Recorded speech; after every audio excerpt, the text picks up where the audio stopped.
अस्सलामुअलैकुम नाजरीन, नूरानी खबरों में आपका खैर मकदम है।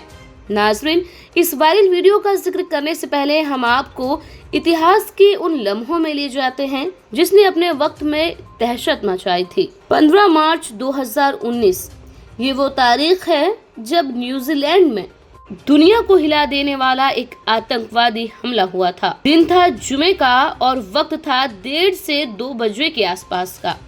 ये वो हमला था जिसमें एक आतंकवादी ने ऑटोमेटिक गन से एक के बाद एक 2 मस्जिदों के नमाजियों को निशाना बनाया। इस खतरनाक आतंकवादी हमले में लगभग 51 लोग शहीद हुए थे। 51 शहीद के अलावा 89 लोग तकरीबन घायल हुए थे। ये हमला यूं तो पूरी दुनिया के लिए चर्चा का विषय था, लेकिन न्यूजीलैंड के लोगों के लिए ये हमला किसी सदमे की तरह था, क्योंकि न्यूजीलैंड को हमेशा से एक अमन पसंद मुल्क के तौर पर देखा जाता था। इस घटना के बाद न्यूजीलैंड के बाकी लोगों ने घटना में शहीद हुए लोगों और उनके परिवार वालों के साथ कंधे से कंधा मिलाकर चलने का तय किया और जितना हो सका उतनी उनकी मदद करने की कोशिश भी की। नाज़रीन, 2019 को ये वीडियो वायरल हुई थी जिसमें आप देख सकते हैं कि न्यूजीलैंड के कबीलाई लोग किस तरह से अपनी एकता, अपनी यकजहती को दिखाते हैं और ये कबीलाई गाना और इसका डांस एक बार फिर से सुर्खियों में तब आया जब न्यूजीलैंड की संसद में एक 22 साल की सांसद ने अपने इस कबीलाई डांस से एक बार फिर से दुनिया को चौंका दिया। नाजरीन, इस डांस फॉर्म को हाका कहा जाता है। अगर ये सवाल किया जाए कि न्यूजीलैंड की खोज किसने की, तो कई लोग बिना पलक झपकाए जवाब देंगे कैप्टन जेम्स कुक। यूरोपीय इतिहासकारों के नजरिए ने लोगों के दिमाग में इतनी गहरी पेठ बना ली है कि उसे हकीकत की ठोकर से हिला पाना भी मुमकिन नहीं है। यूरोपीय इतिहासकारों की बात करें तो न्यूजीलैंड को सबसे पहले डच नाविक एबल तस्मान ने 13 दिसंबर 1642 को देखा था। पहली बार इस पर कदम रखे ब्रिटेन के कैप्टन जेम्स कुक ने 1769 में। लेकिन ये कहानी पूरी नहीं है। न्यूजीलैंड की शुरुआती खोज का श्रेय माओरी लोगों को दिया जाना चाहिए। ये लोग पॉलिनेशिया के द्वीपों पर रहने वाले आदिवासी हैं। मिलाकर माओरी कबीले के लोग ही न्यूजीलैंड के असली कबीलाई लोग हैं।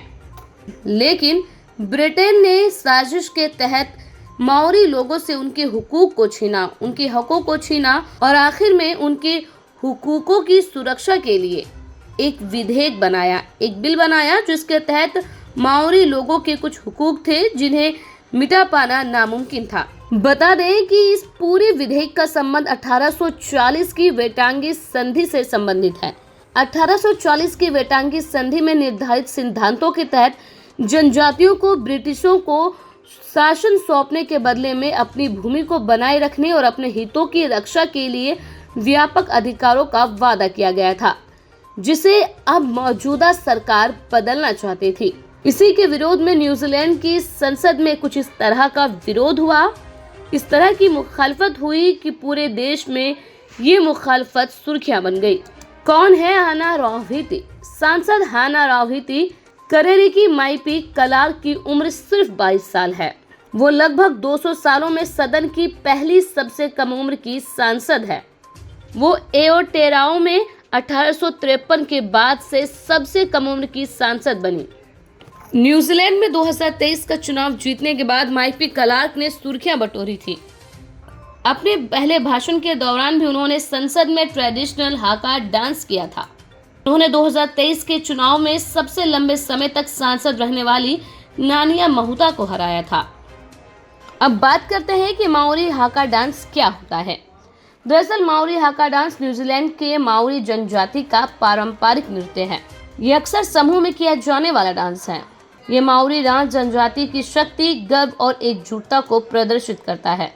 नाज़रीन, इस वीडियो को बनाने और आप तक पहुंचाने का हमारा मकसद आपको ये बताना है कि किस तरह से जब एक छोटे से कबीलाई लोगों पर किसी तरह के जुल्म की उम्मीद होती है तो किस तरह से लोग एकजुट हो जाते हैं, एक आवाज में संसद में पेश होने वाले विधेयक के खिलाफ खड़े हो जाते हैं। लेकिन आज मुसलमानों के हुकूक दिन ब दिन कम से कमतर होते जा रहे हैं, लेकिन मुसलमानों को इससे कोई गुरेज नहीं। ना तो उन्हें अपने शोहदाओं का ही ख्याल है और ना ही इस बात का कोई मलाल है कि हमारे उलेमाओं ने हजारों की तादाद में शहादत दी, तब जाकर हमें ये मुल्क हिंदुस्तान मिला है। ना ही हम इसकी हिफाजत ही कर रहे हैं और ना ही अपने हुकूकों की रक्षा के लिए, इसकी हिफाजत के लिए कुछ खास कदम ही उठा रहे हैं। बहरहाल नाज़रीन, इस पूरी खबर पर आपकी क्या कुछ राय है, कमेंट कर ज़रूर बताएं। वीडियो को लाइक और शेयर करना बिल्कुल ना भूलें। अल्लाह हाफिज़।